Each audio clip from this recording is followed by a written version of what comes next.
Turn it up, turn it up. It's the Pancake and Power Slam. Turn it up, turn it up. It's the Pancake and Power Slam. Turn it up, turn it up. It's the Pancake and Power Slam Show. Turn it up, turn it up. It's the Pancake and Power Slam. Turn it up, turn it up. It's the Pancake and Power Slam. Turn it up, turn it up. It's the Pancake and Power Slam Show. Turn it up.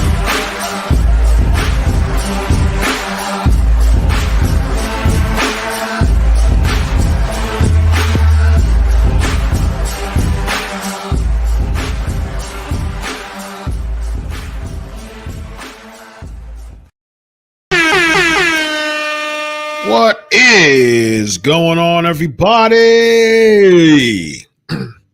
Was really feeling Found You by I'm Nobody to bring that back.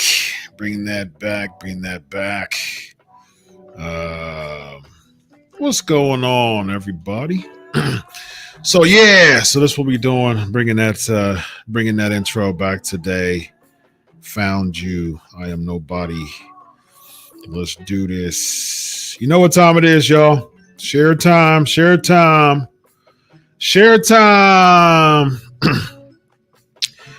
link, y'all. Share the link. That's what we gonna do, just like we do every single week. Every single week. Share the link. Share the link. Oh, you stink. Hey. Yeah. Share the link, y'all. Share the link, y'all. Yeah.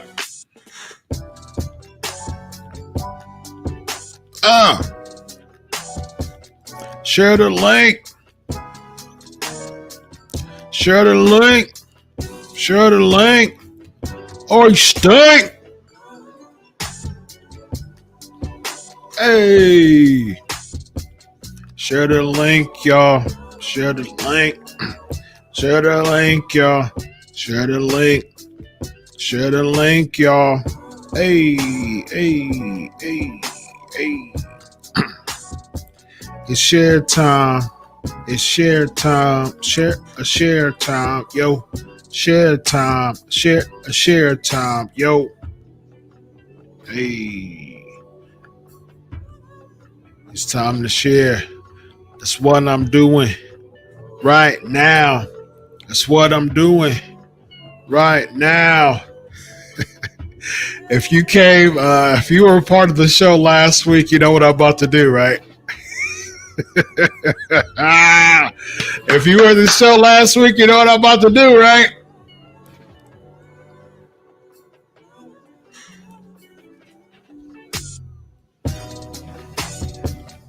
Hey.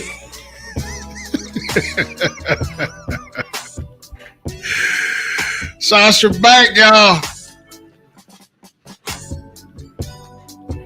Hey.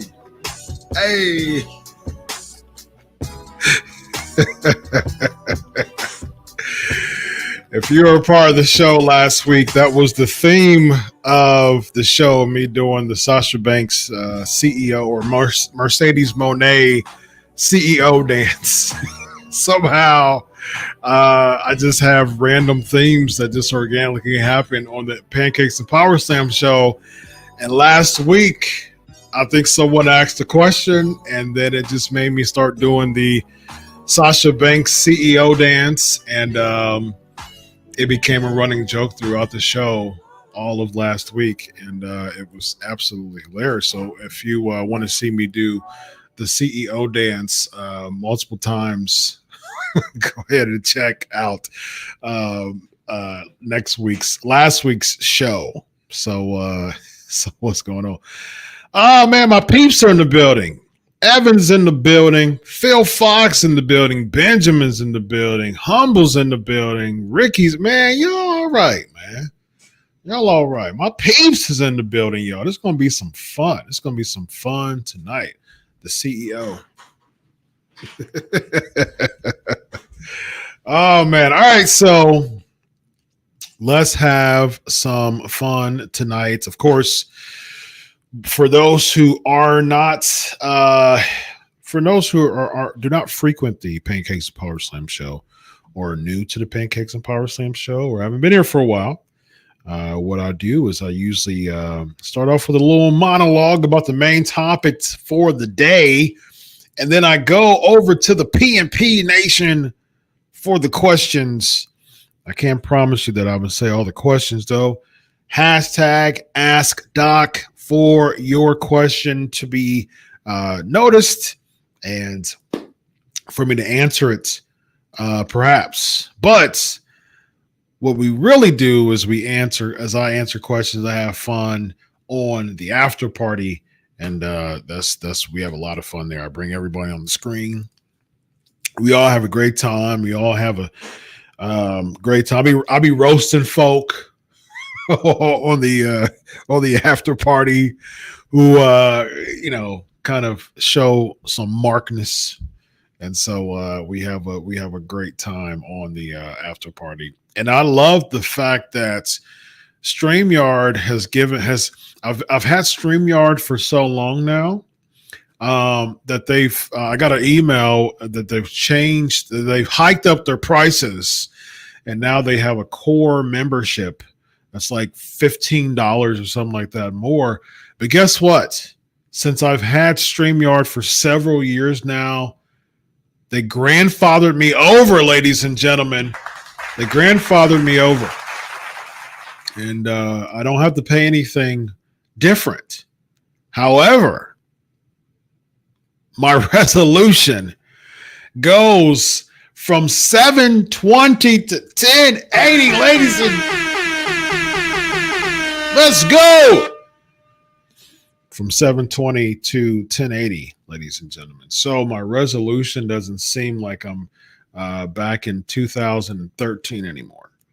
It's 2024, and I have a really cool set with the really expensive camera that I'm looking at, and a expensive camera there, and an expensive camera there, and now you get to see me in 1080, ladies and gentlemen. You get to see me. You get to see me in 1080. Come on, give me a hug. Come on. I'm a very loving guy. Come on, give me a hug. We get to have a hug in 1080 now, ladies and gentlemen, because this isn't 2013 anymore, and I get to be in 1080 at least. So thank you, StreamYard, for upgrading my resolution, because I definitely wasn't going to pay anything different.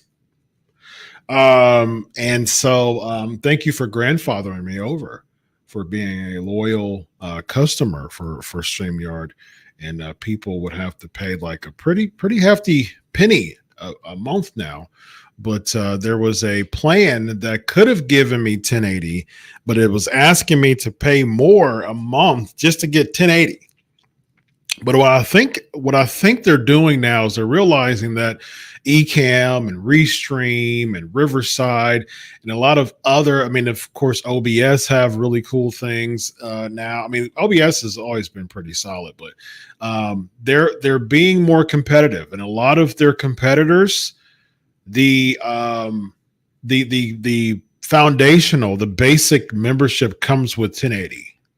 And so, like, I was talking to a good friend of mine, and I was like, man, I'm thinking about going over to Riverside, because the 1080 thing was just a big thing for me, man. It vastly improves the quality of the presentation, quality of the video, the quality of the show, man. Like, these 720 shows were getting on my nerves.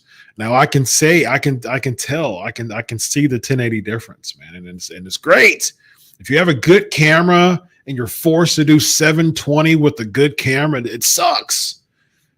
And I wasn't going to pay anything different to get 1080, that's for sure.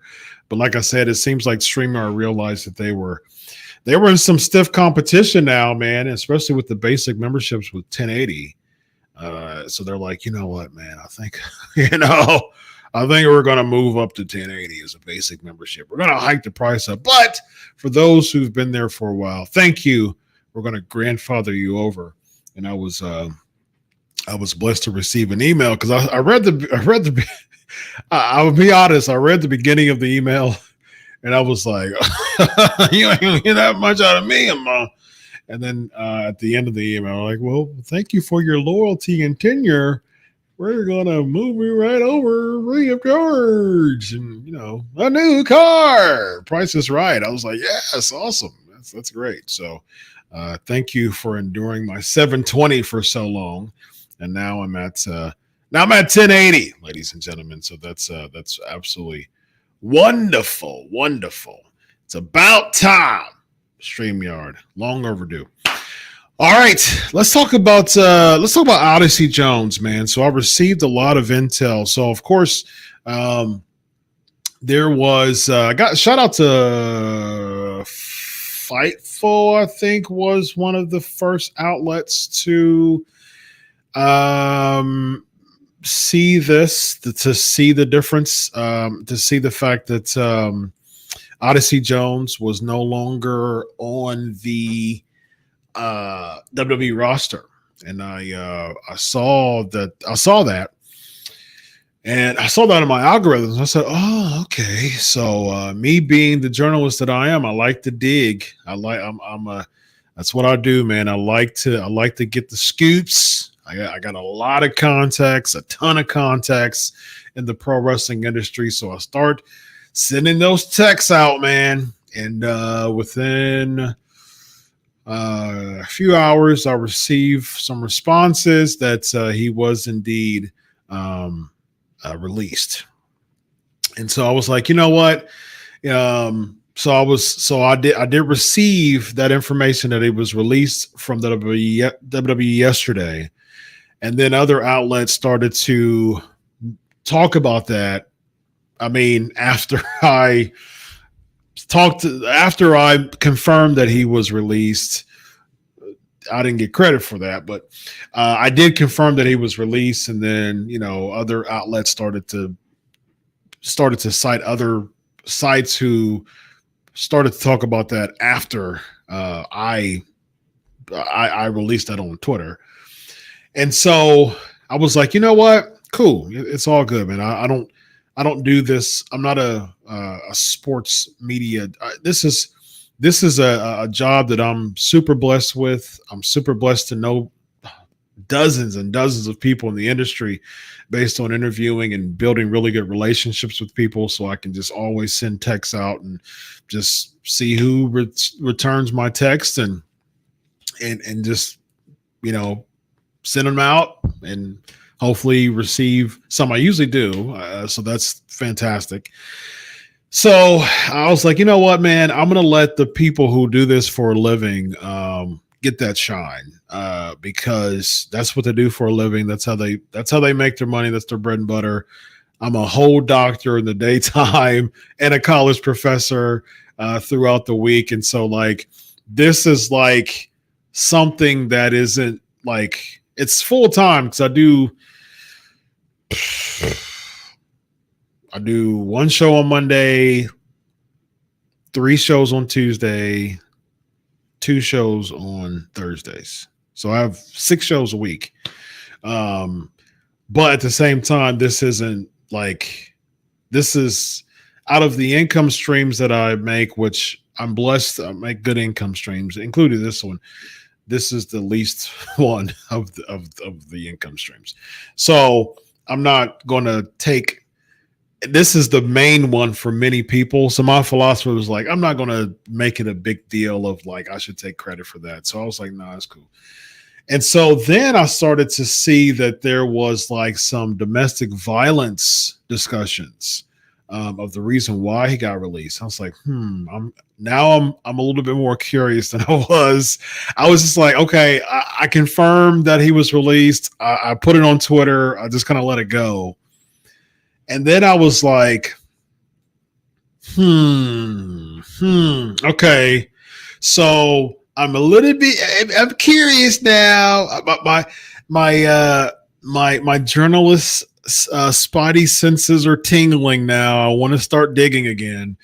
And so that's what I did tonight. And I received some really, really detailed information about the whole ordeal. So I released it on Twitter. I didn't release on Twitter everything I received, of course, because a lot of it was private. I received a lot of stuff, very private information from my sources. And so basically I didn't share everything. I just shared what was which was public, for other people to report. So that's what I received, and I'm going to read what I received, and I'm also going to look at my texts and and also going to see if I received anything more. So this is the information that I received. So this has been, I'm going to read my tweets. This has been a situation that's been going on for months, at least 2. This is the information I received. All right. So this is what I'm going to give. This has been a situation that's been going on for months, at least 2, and it's became public after one party started expressing their side of the situation on social media. What I was told, to go a little bit more into that, I'm going to read the information, and I'm going to read the text that I received, and a little bit more into the 2-month situation. So the person decided to start talking about the other party on Twitter. Is what I was told. So yeah. So basically, and they're just allegations too. The X is alleged is there's allegations of the X toward Odyssey Jones. So that is a little bit more into that too. And there's been no charges filed against Odyssey Jones for DV.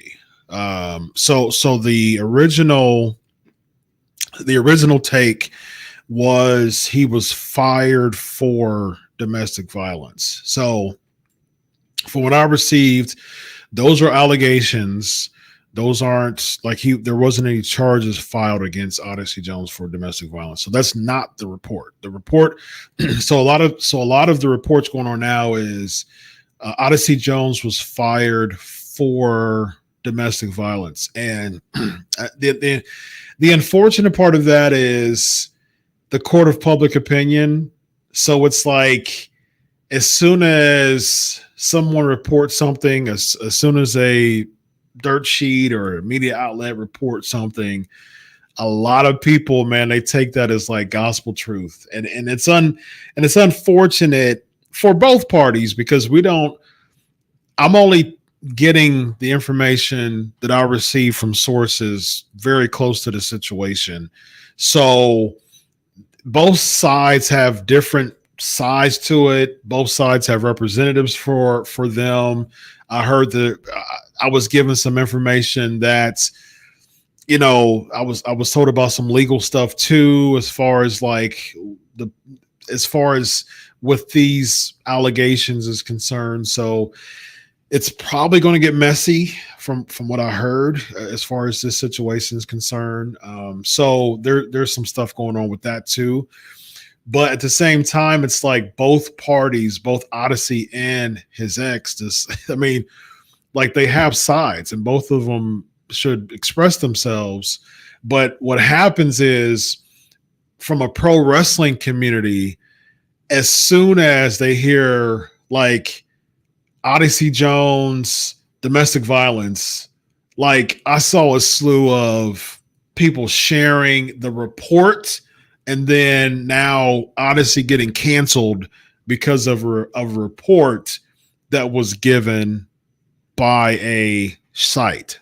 So it's like, okay, like, do we know? I mean, have there been charges? Has he pled guilty for DV? Like, none of that's been public. but all of a sudden people want to cancel because of a report of what was said of the reason why he was let go of WWE or removed from the roster. So I don't think that that's necessarily fair. I think both parties need an opportunity to express themselves.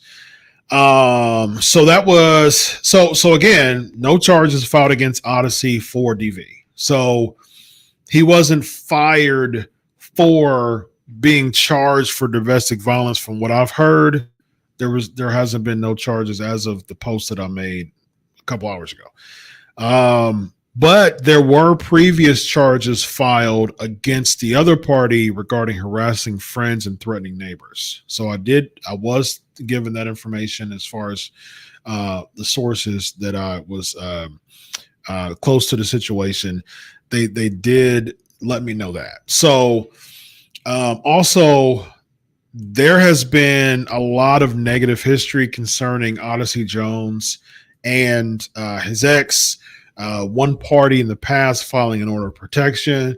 I can go to detail as far as that on my Patreon when it comes to that information on the after party. So as far as who filed the order of protection, but one party did file an order of protection in the past regarding their situation. So again, the DV stuff, the attack against Odyssey Jones, those are allegations. There hasn't been any type of arrests. There's not a warrant out for him.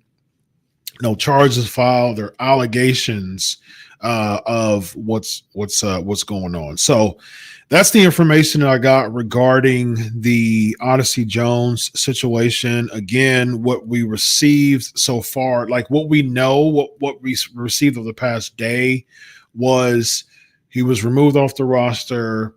That caused some suspicion. People started digging. I was told that he was let go. Then I heard the DV thing. I was like, okay, well, let me find out.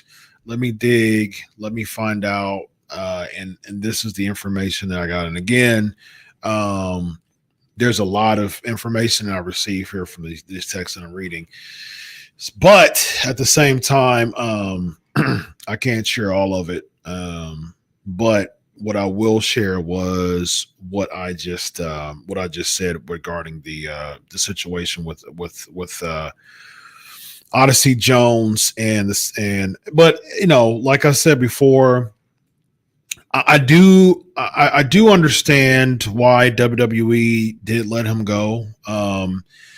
You know, it sucks that, you know, it does suck that he was just on. I mean, he was drafted before, and they took him forever to come up, and then he got drafted again. You know, to another again, and then he still took him forever, and then they finally brought him up for the New Day stuff. But he was on, you know, he was there for what, 2 weeks, you know, and 2 or 3 weeks, and then, you know, he's gone, you know. But again, I can't necessarily fault WWE for deciding to remove him, primarily because WWE, you have to think about it this way. So if there's even allegations or public, you know, expression of domestic violence, and this person is not an asset to the company, this person is not making the company money, at least right now, I get it. I understand it from a WWE standpoint. It's not from a PR standpoint. It's not making them look good. It's putting a tarnish. Is even if it's for a week, it's tarnishing the WWE's name. And if they want to keep Odyssey Jones around and take him through it and just kind of be there with him, you have to think about it from a business standpoint. Are we losing is our reputation being tarnished more than he is making his money right now? No. So he's not making them money at all. You know, I mean, he's just he was just on the main roster for a couple weeks.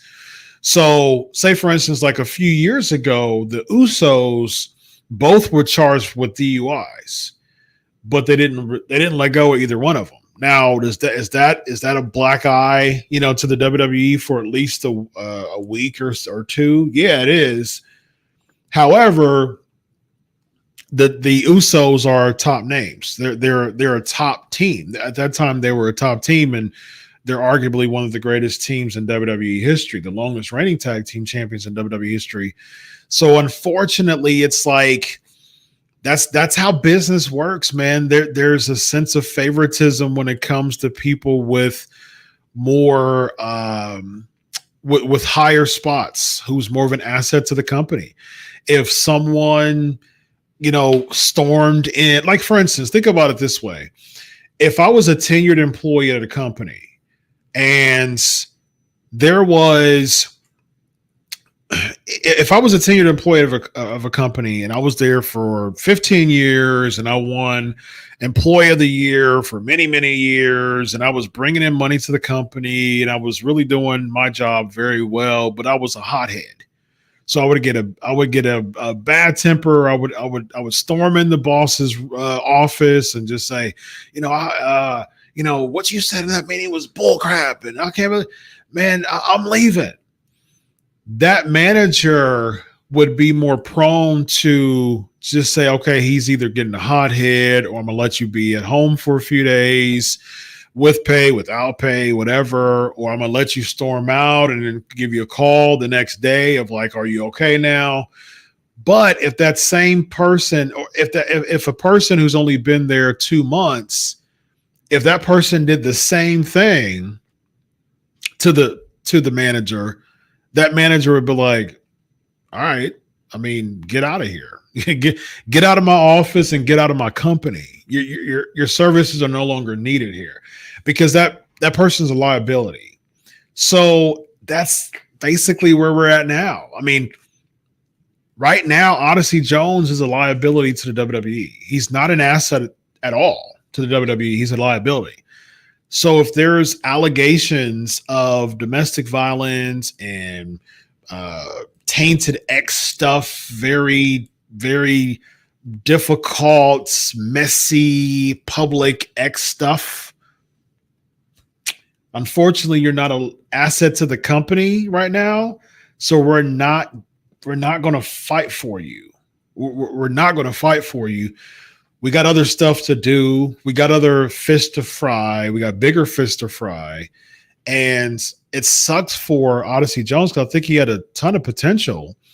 However, WWE's thinking in their heads, I mean, sorry, but I mean, we can't spend the time fighting for you right now, because one, you're not making us any money. Two, you're new to this job. So we're not going to fight for you if you're new to the job. If you were tenured, sure. I mean, Orton's violated the suspension policy numerous times and never got fired. You know, I mean, he's got suspended. Whoa, you know, but he's never been fired, because he's been an asset to the company for over 20 years now. Other people's gotten fired for it. You know what I mean? So it's one of those things, man. It's just that's what happens when you deal with business. If you're an asset to the company, they're going to fight for you. If you're a liability to the company, they're not. And Odyssey Jones, unfortunately, right now is a liability to the company. So they just decided not to fight. And this isn't anything new in the world of business. So that is the update on the Odyssey Jones stuff. And you know what time it is? It is time for the question cave.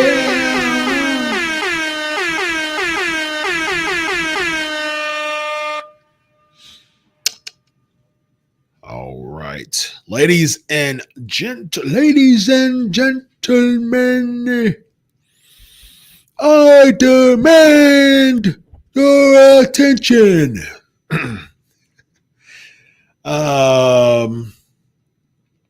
The People's Wrestling Channel is in the building. Let me move my camera a little bit to the right. Hold on.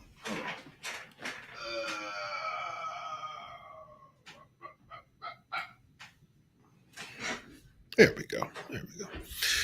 All right, the People's Wrestling Channel. Have I prayed for your mother? Of course I've prayed for your mother. Of course I've prayed for your mother, Ricky. Have you prayed for your mother? That's my question to you. Have you prayed for your mother? And have you accepted Jesus as your personal Lord and Savior? That's my other question to you. The People's Wrestling Channel, once again, can we get the... Of course you can get the CEO dance. Your thoughts on a new commentator on Raw? He didn't flow with Barrett. Bill Apter, my dear friend, Bill Apter. He's if there's anyone who is a pro wrestling mark, ladies and gentlemen, is a defender of the business to the death. It is absolutely Bill Apter, and what I love about what I love about the situation. What I love about my show with Bill Apter is I play the heel all the time because I'm critical. I'm critical to this, what we see in pro wrestling today. Very critical to it. Very, very critical. And so he'll ask me a question and he'll get really excited. And he's like, "Ooh, did you see the match between Randy Orton and Gunther? It was amazing." And I'm like, "Man." And he's like, and I'm like, So I love it, man. It's great. And I play the heel. And the funny thing about that is you have so many. Bill Apter's a national treasure, man. He's one of the most well-respected interviewers in pro wrestling history. But I have a really close relationship to Bill Apter. So he's like a brother to me, like an older brother. Like our mother was getting really spiffy with her husband and had me long after Bill was born. So she was about 20. She married young. She was about 20 when she had Bill Apter. And then, about 55, she was like, feeling a little frisky, honey. Let's go to bed. And so here I am, popped out, and Bill Apter and I are brothers. And we have really good conversations, man. That's my guy. But we do not see eye to eye when it comes to professional wrestling because Bill Apter, he lives and dies pro wrestling. He is a absolute mark for the business. He will defend it to death. I am not a mark for the business. I will not defend pro wrestling to the death. I've formed great relationships and I'm blessed for that. But, my life doesn't hinge on pro wrestling. I can be very, very honest. And if I step on people's toes and hurt people's feelings in the pro wrestling industry, I don't care. So, I mean, that doesn't, I don't care. But Bill, he's like, "No, let's not say anything bad about them because I'm really close to them and we don't want to." I'm like, I mean, I'm close to a lot of people too, but I mean, if someone's getting upset about me sharing my opinion and my critique about pro wrestling, you need to have some tougher skin.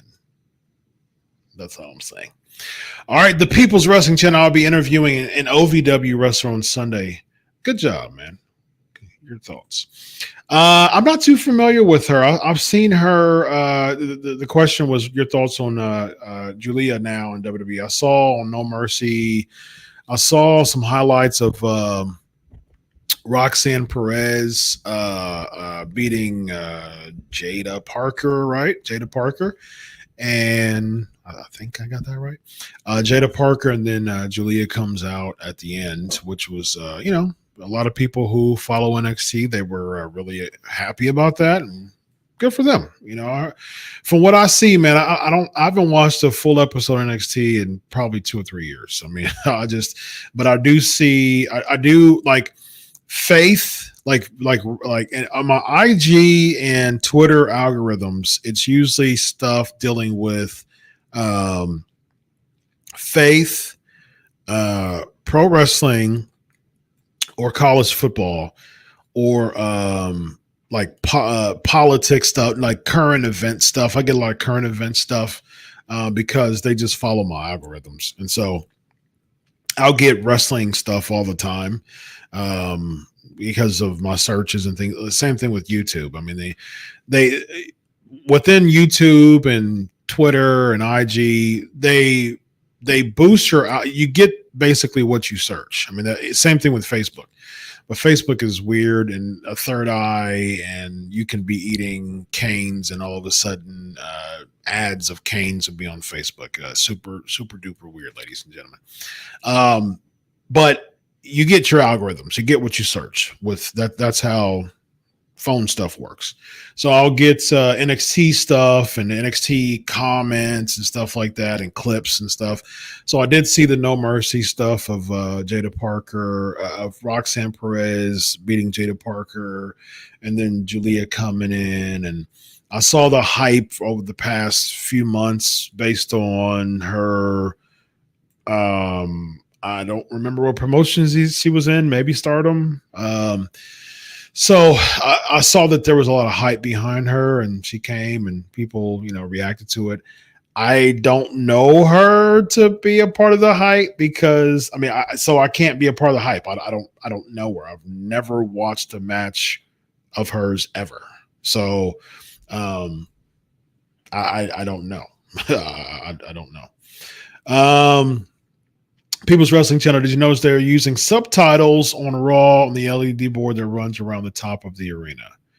No, I didn't notice that.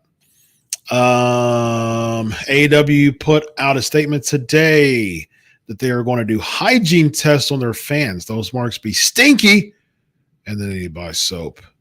I would say that the WWE marks are probably just as stinky as the AEW marks, ladies and gentlemen. Benjamin is saying, we can tell you need more rest every time you do the Mercedes Monet dance. Amen. Amen, ladies and gentlemen. Humble's in the building. My guy, my dear friend, Phil Fox is in the building. Michael Pesolano. Did you see the picture that leaked out of rehearsals from Bash of Berlin? The photo showed Randy and Gunther standing together in the ring and Drew and Punk at ringside. I saw the Drew and Punk one at ringside. I didn't see the Randy and Gunther one. Humble, what's up? How do you feel about the situation of Swerve's contract evaluation, and why are people pocket watching and wrestling? That's an interesting question. So, I heard that he's having like one of the biggest AEW, one of the biggest pro wrestling contracts in history. Good for him, of course. Good for Swerve. Kudos to Swerve for having a really, really good contract. I don't fault him at all for that. That's great. Accept it. Accept it, sign it, cash it, spend it, save it, do all of the above, Swerve, all of this above. Swerve when you drive. Don't do that. That's not healthy, but you know what I'm talking about. Let's do that. That's my Prince Nana dance. We got Mercedes Monet and we got Prince Nana. So do that. Do it. I do think though, I think that's Swerve without Nana is not like it's a package deal. So I think Prince Nana should have a hefty contract too. Yes, Swerve can go, but Swerve's charisma isn't all that to me, honestly. I think the charisma is in Prince Nana because when Swerve was with Keith Lee, he wasn't uber charismatic. When he was with the Mogul Embassy or whatever, wasn't uber charismatic. Before Nana started doing the dance, wasn't uber charismatic. Prince Nana is the person who really caused Swerve to ascend the way that he did because people start doing the dance. That was the thing. That was the gimmick. And that became infectious. So, like, I think it should be a package deal, man. I think that Nana should get a pretty hefty contract too. Because if Nana is not there, like with Swerve would definitely not be the same person as far as charisma and popularity. No way. Nope. Because one, Swerve isn't going to do the dance, and then people. One of Swerve's biggest things in his entrance, one of the biggest brand items about Swerve is the fact that Nana comes out and dances with him. Like dances not with him, but alongside of him. So take that away, you're taking a huge portion of Swerve as a brand away. So you got to consider that too. I think Nana should get a pretty hefty contract too. Elvis, are you ready for the Titans to lose this season? I'm never ready for the Titans to lose, but will they? Yes, they absolutely will lose a lot this season, most likely. I hope I'm wrong, but I'm probably not when it comes to Titans, ladies and gentlemen. Under the Matter Radio, can we do the traditional Mega Powers handshake? Yeah, bring it in. Yeah, absolutely. I've been using StreamYard for 4 years, so I would have to pay. Oh, man, you didn't get grandfathered over. I'm sorry to hear that, man. Rollins in the building. What's up, Dr. Chris? What's up, my man? Is Amir, Carmelo Hayes, and Andrade in a position that Montez Ford should have been in a while ago? Carmelo Hayes and or Andre will win a mid-card title before Montez. I do agree that Carmelo Andrade already has. Andrade's been the U.S. champion. So Carmelo will most likely win a mid-card title before Montez. He has the look, man. He has the look. He has the charisma. I mean, he's just speaking of charisma, man, Montez is a charisma magnet. He's so over that they tried several times to make him heel. Didn't work. Fans weren't buying it. They wanted to cheer him. They have been cheering him.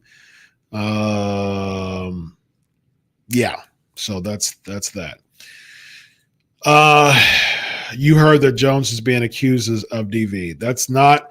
See the allegations. So there's allegations that he was a part of domestic violence, but he was, from what I've received, he was not charged with domestic violence. There was accusations and allegations of domestic violence, but it was no charges. All that stuff is public information anyways. So he lives in Florida, I believe. So you can check, but from what I received, no charges for domestic violence, allegations. And if someone's fired for allegations, well, if someone's fired for allegations, ladies and gentlemen, we've got a big problem. Me and the NWO. I'll say that. You can read between the lines. I guess with the release of Odyssey Jones, WWE would have to rework the New Day breakup if they still decide to go in that direction. Doesn't seem like they are. If they do, even when he was there, I didn't care. You know, Xavier Woods turning heel. Whoa! Xavier Woods turning heel and either having some random mid-card pointless heel run or joining the Final Testament. Pick your poison, ladies and gentlemen. Pick your poison. What'd you think about Raw last night from Denver? I think Raw sucked. I always think Raw sucks. I mean, it usually sucks. I don't enjoy Raw. I enjoy talking about Raw. I enjoy my post show. I enjoy that tremendously. But I don't enjoy Raw. No, I don't enjoy Raw. Zubair. They've had some better than others, but typically it's just like I said before. It feels like a house show loop. It feels like the viewing audience every single week is watching a house show loop. Like back in the territory days, you used to travel cities. So you used to go on a loop. You used to go to Atlanta and Savannah and like northern Florida and maybe Mississippi. You know what I mean? Like you would just go on a loop, for 4 or 5 days. And so, but the thing is that on these house show loops, basically it was the same thing. It was the same type of show every single time you were there. It was so basically if one person traveled each city of that particular loop, they would basically see the same thing or something very similar all over again. And so basically that is what we're experiencing as viewers weekly. It's basically the same thing. It's the same show or same type of show or very similar all over again. So the viewer is just watching every single week a weekly house show loop. They're going from city to city every single week, and it feels like they're doing a house show loop, and we see it. And so eventually when I'm seeing this, I'm like, what? Like, I don't want to keep seeing the same thing. Oh, here comes another Pure Fusion Collective and Damage Control. Oh, there's Selena Vega. Oh, she was a part of it a few weeks ago. Now she's a part of it. Now you're trying to bring up Shayna Baszler. Oh, well, they lost. Oh, well, then they won a few matches this week. Oh, well, this time they did lose the Damage Control. Oh, here we go. There's the Judgment Day again with Rhea and Damian Priest. Oh, there's the Alpha Academy again. Oh, there we go with the Wyatt Six and Gable stuff again. Oh, there's that Sheamus and Pete Dunne stuff again. There we go. Like, it's the same type of stuff there. Oh, there's the Final Testament and Kofi or Xavier. It's just the same type of stuff every single week. It's over and over and over and over again. And it's just, it doesn't feel fresh. It doesn't feel fresh. Happy belated Labor Day. Zubair says, you as well. Now that it was just my birthday and turning 25. Happy birthday, ladies and gentlemen. Happy birthday. Happy birthday. That's not what I was looking for. There we go. Happy birthday. What's the best advice and wisdom for life? Oh, man. Seek Jesus. Know your purpose. Figure that out. You're 25 now, so you need to be very intentional about finding your purpose in life and spending the rest of your life building on that. Build a legacy based on your purpose. If you don't know your purpose, you're purposeless. I mean, you're living without a purpose. I mean, that's a horrible way to live. So know your purpose, find it, and build it. Build on it every single day. So as soon as you have your purpose as a foundation, every single day you're building bricks to building a legacy. So that is my advice to you. Yeah, WWE still has no Hogan from time to time. We know he is racist. He was fired before, and he came back. He sure did, because he's Hulk Hogan, brother. And he just signed a 5-year contract, brother. He just signed a 5-year contract, brother, because he said his prayers, he ate his vitamins, and he believed in himself, brother. So what you gonna do, brother? Benjamin, WWE has a long history of abusive people being covered for, so people often make assumptions now. It's unfortunate. You know why? Because they're it's sad, because like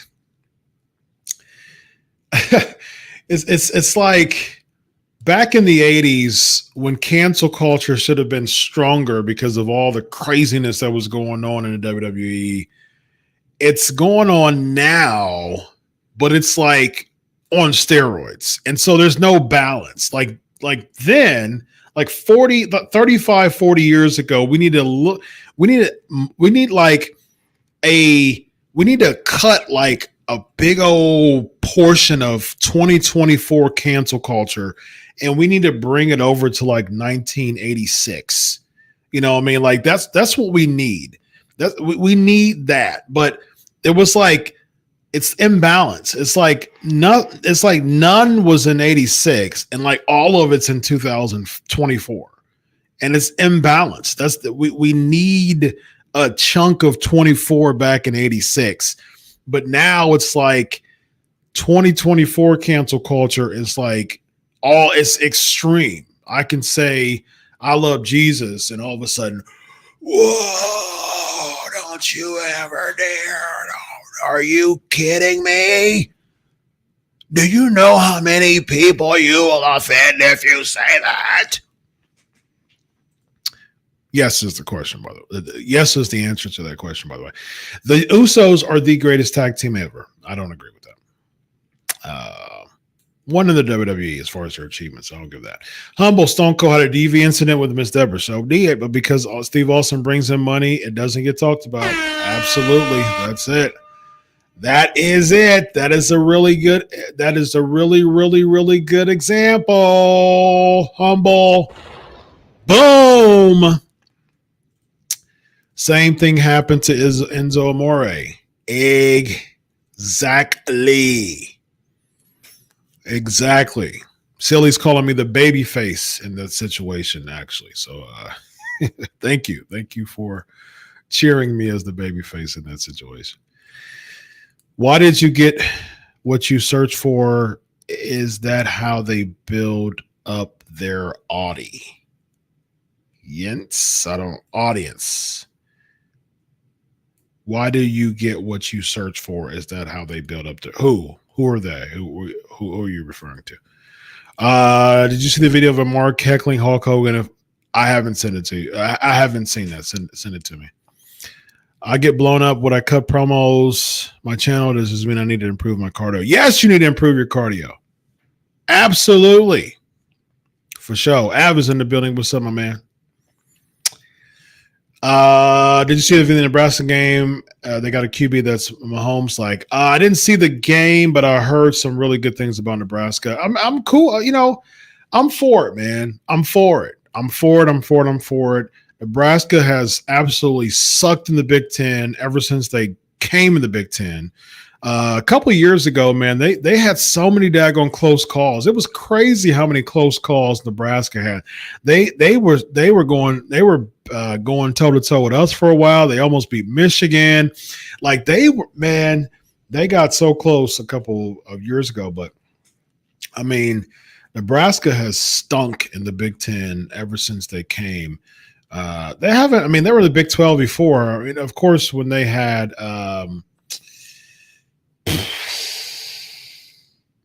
what's the legendary Nebraska coach? Frank? No. Oh my gosh! I'm gonna look at. I'm a college football guy, so it's gonna bug me. I'm gonna be upset when I'm gonna be upset when I Google it. I'm gonna be upset. I know I am. I know the guy's name. Oh gosh. I'm gonna be upset. I'm gonna be so upset. Tom Osborne. Oh gosh. I knew it. Yep. I knew it. Tom Osborne. He was, legendary. You know what I mean? And they were one of the best teams in the Big 12. They went over to the Big 10 and they have stunk the place up. But that's good. I mean, it's good competition, man. There's 18 teams in the Big 10 now. So, it's being projected that Ohio State and Oregon for the foreseeable future will be in Big Ten championship games. I do like the concept of no divisions anymore, especially because the Big Ten West was usually the stinkiest division in the Big Ten, and they would always go against the Big Ten East was loaded.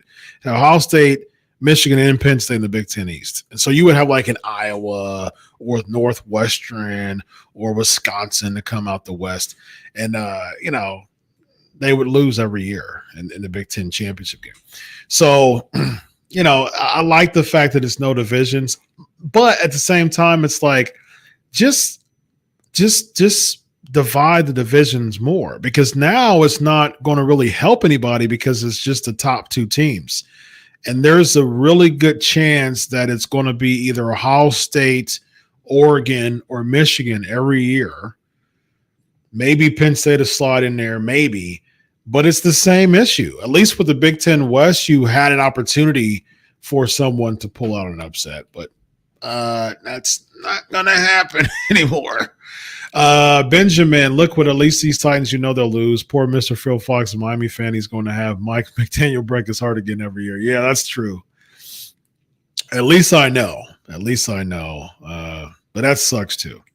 Social media is how they build their audience. Who are they? James, are you familiar with Joe Hendricks? I think Joe Hendry is one. Joe Hendry, I think you meant to say. And why is he so over? Is because of his catchy theme song. It is, man, and he's a strong character. It's Argentino and Snuka. Yeah, that's a good example too. I see on here. Blue Gold's in the building. What's up, Andrew? What's up? Archie the Brands. All the great, man. Love Silly. Khalil, awesome support today on the show, y'all. Awesome, I appreciate it. Yeah, I like Joe Hendry, man. I think he's a character. He's a character, man. He's a character. And pro wrestling is, as much as people want to spend their time talking about matches, pro wrestling is a comic book come to life. It's supposed to suspend disbelief, and it's all about characters, man. So. That being said, ladies and gentlemen, you know what time it is. It's time to go over to Patreon. We're going to be on there for a little bit. I'm going to give a little bit more about this Odyssey Jones stuff.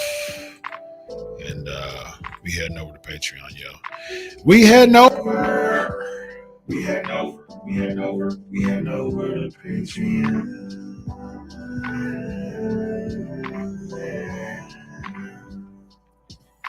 Patreon.com/pancakes and Powerslams. I'll see you there. PNP. I'll see you later. I'll see you